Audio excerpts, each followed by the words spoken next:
አርሰናሎች ማድረግ ያለባቸውን ነገር አድርገዋል። ፕሮፌሽናል እና የተረጋጋ የሚባል 4-2 ድል ነው ማስመዝገብ የቻሉት።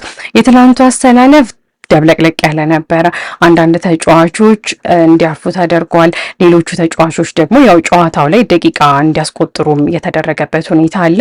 ስለዚህ በተለይ በቻምፒየንስ ሊጉ ትልቅ የሚጠብቃቸው ከፒኤስጂ ጋር ያለውን ጨዋታ ከግምት ውስጥ በማስገባት በሁሉም አቅጣጫ ሚዛን የደፋን ነገር ለማድረግ የሞከሩ ይመስላል።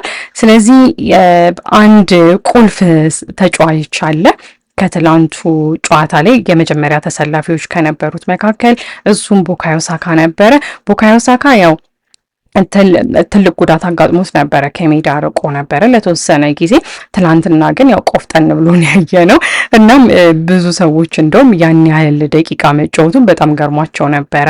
ስለዚህ ያው የቡካዮ ሳካ ያን ያህል ደቂቃ ሜዳ ውስጥ ቆይቶ መጫወት የሚያሳየን ነገር ምንድን ነው? ያው ተጫዋቾችን ሁሌ እንደው ተንከባክቦ አይቻልም። በተለይ ደግሞ ትላልቅ ጨዋታዎች በሚመጡበት ጊዜ ደጋፊዎች በተለይ የሆነ ሰዓት ላይ ቡካዮ ሳካ ትንሽ እንትን ሲል አልነበረም ሜዳ ውስጥ ያሳየን እና የተጎዳ ይመስል ነገር ነበርና የዛን ሰዓት ላይ ደጋፊዎች በጣም ተጨንቀው ነበረ። ስለዚህ አሁን አርሰናሎች ቀጣይ ያሏቸው ጨዋታዎች ምንድን ናቸው? በሳምንቱ መሀል ላይ ከፓላስ ጋር ጨዋታ ይኖራቸዋል። ከዛ ቀጣይ ደግሞ ቅዳሜ ወይ እሁድ ሰንበት ላይ ደግሞ ሌላ የፕሪሚየር ሊግ ጨዋታ አላቸው። ከዛ ፒኤስጂን የሚቀጥለው ሳምንት ይገጥማሉ እና ያው የተጨናነቀ እግር ኳስ ወይም የጨዋታ መርሃ ግብር ነው ያላቸው።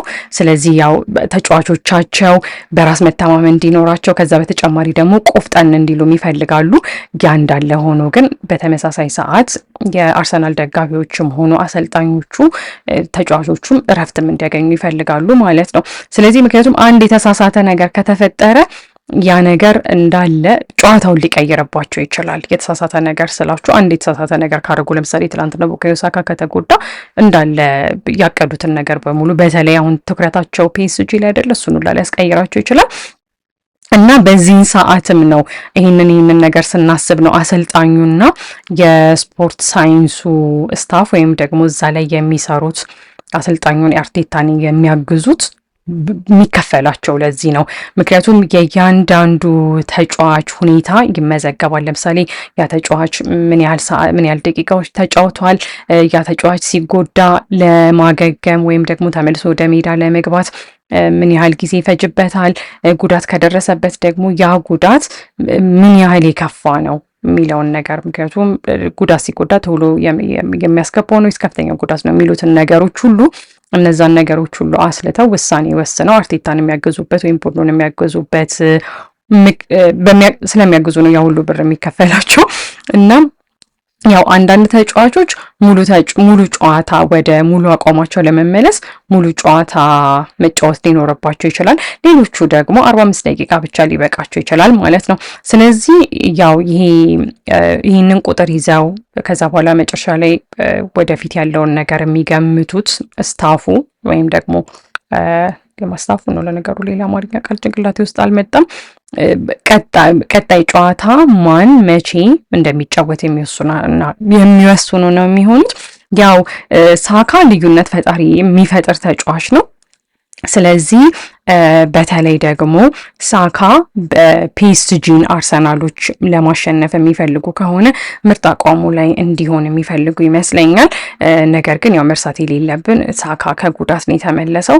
ስለዚህ ሳካ የሚጫወታቸውን ሰዓቶች አይቶ እሱን በደንብ አስልቶ ለሳካ የሚሆነውን ነገር መወሰን ዋና ነገር ነው።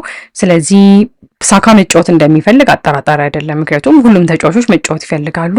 ነገር ግን አሁን ሳካን መጠበቅ ከጉዳት መጠበቅና እሱ ደግሞ ንቀት ብሎ ጥሩ ጤንነት ላይ ሆኖ ለፒኤስጂ እንዲዘጋጅ ማድረግ ዋናው ቅድሚያ የሚሰጡት ነገር ይመስለኛል። ስለዚህ እስካሁን ድረስ አርሰናሎች ነገሮችን በሙሉ በትክክል እያስኬዱ ነው ፕሪሚየር ሊጉን አሳልፈው ከመስጠታቸው ውጪ። ምክንያቱም ሰሞኑን እየተመለከተ መርሳት የሌለብን ማድሪድ 2 ነው ያሸነፉት ኤምሬትስ ላይ በተለይ ቤርናቤው ላይ ሄደው ማለት ነው 2-1 3-2 ያሸነፉ ጀግኖች ናቸው። ስለዚህ ጨዋታ እያሸነፉ ነው፣ ተጫዋቾችን እየቀያየሩ እየተጠቀሙ ነው።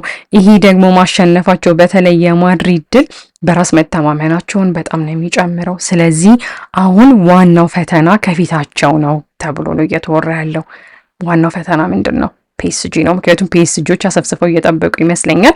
ስለዚህ አርሰናሎች ኮከብ ተጫዋቾቻቸውን በቃ ፍሬሽ ሆነው በደንብ ተዘጋጅተው በሞራል በተለይ ደግሞ በእልህ ያላቸውን ነገር በሙሉ ሰጥተው የቻምፒየንስ ሊጉን ዋንጫ ለማንሳት እንደሚጥሩ የምናየው ነገር ይመስለኛል። የዛሬው ቪዲዮ ይህንን ይመስላል። እንደወደዳችሁት ተስፋ አደርጋለሁ። የነገ ሰው ይበለን።